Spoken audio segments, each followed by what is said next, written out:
Hey everybody, and welcome back to another Kraken Packs video. I am your host, Mr. Bevers. We're back again with 3 more packs of Core 2013. I know this video is coming to you a little bit late in the day. I normally try to release them earlier on in the day, but you know, sometimes we get caught up with stuff and we don't get to filming when we think we can film, and we don't get to editing when we think we can edit, and you know, the usual. So better late than never, I always say. So here we are. We're going to open up 3 packs of Core 2013 and see what we find.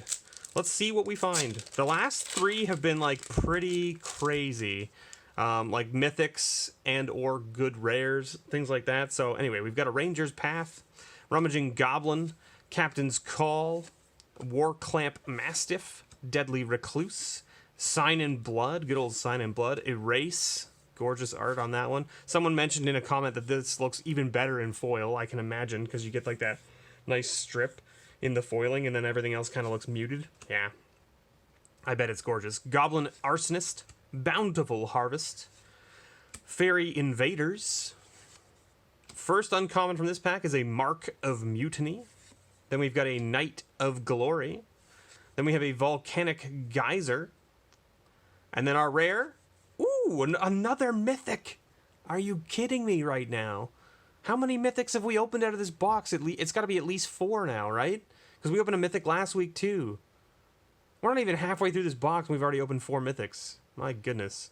Sublime Archangel. Great little card. I love this card, actually. I'm a big Angel fan myself. It was like one of the first decks I ever built as like a, not necessarily competitive, but like for my kitchen table friends when I was in high school. The first deck I really built was like mono white Angels, and it had a hell of a time, because there wasn't stuff like this at that time, like 4-drop Angels that were like really, really powerful. Like there was 4-drop Angels, but they just weren't super powerful. You know, that was like the 2/3 Angel that I think when you like tap it to attack, it gets +2/+0 or something like that, so it becomes a 4/3 Angel flying or something like that. I can't remember exactly what it was. I just remember it being like, and that was a 4-drop.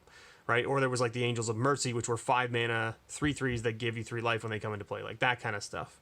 So that's what I was playing with back then. So like, and then, you know, you have a few things like a Chroma and stuff like that, but those are like top end Angels, right? That are like very powerful, but they don't cost a small amount of mana.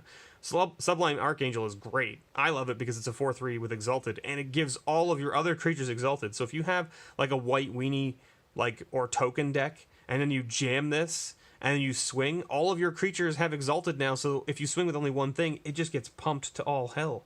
It's gorgeous. Lovely. We got a little Hellion token there. That's kind of cool. And a Forest, of course. Alright. I can't believe we hit another Mythic. I thought we were going to be done with Mythics and or not see another one until, like, you know, near the end of the box. But here we are. We've got a Unsummon. We've got, well, I should probably separate these. I think I've been separating these commons and uncommons into separate piles here. Plummet, Trumpet Blast, Liliana's Shade, Turn to Slag, Hydro Surge, Evolving Wilds, Encrust, and Ravenous Rats. Smelt, Switcheroo. I really enjoy Switcheroo. It's a fun card. Torch Fiend. Hey, there. Speaking of angels, there you go. Nice little Sarah Angel there. Uncommon. Sweet.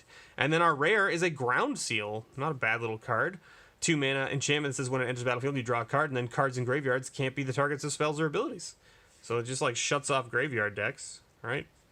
Goblin token and a Swamp. Alright. What's next? What's next? Last pack for this week. Last pack for this week. We got Liliana's Shade again. We got Harbor Serpent. Nice. Kindled Fury, Centaur Courser, Merfolk of the Pearl Trident, Blade Tusk Boar, Divine Favor, Bountiful Harvest, Ravenous Rats again, Fairy Invaders, and then our first uncommon is a Duskmantle Prowler, Vampire Rogue, for those of you looking for rogues. There you go, Vampire Rogue, with Exalted and Haste, right? Yeah, it's 4 mana 2/2, but like it fits your criteria, right? Jamadi Tome, Fog Bank, good old Fog Bank, and then our rare Predatory Rampage. So sorcery for 5 mana. It says creatures you control get +3/+3 until end of turn, and each creature your opponents control blocks this turn if able. So you basically just get to mow down on everything they have that can block. Because all your creatures get bigger, and then you trample in. Like, not you don't trample, but like you just trundle in, I guess is the word, right? Is the term. Anyway, not a bad little week. Ground Seal's great little card. Sublime Archangel, nice mythic. I'll take it. We'll of course get these added to the box that I've got going on for the collection, and then at the end I'll be putting it into the binder. I actually have to move it from the old binder to a new binder so that it'll be easier to show off on the channel at the end of the series. So. You might get an update halfway through if I manage to get that binder update done, where I move it to one from one to the other. We'll see how it goes. Thank you so much, everyone, for watching. I've been your host, Mr. Bevers. I hope you all have a good day, and as always, may your pulls ever be better.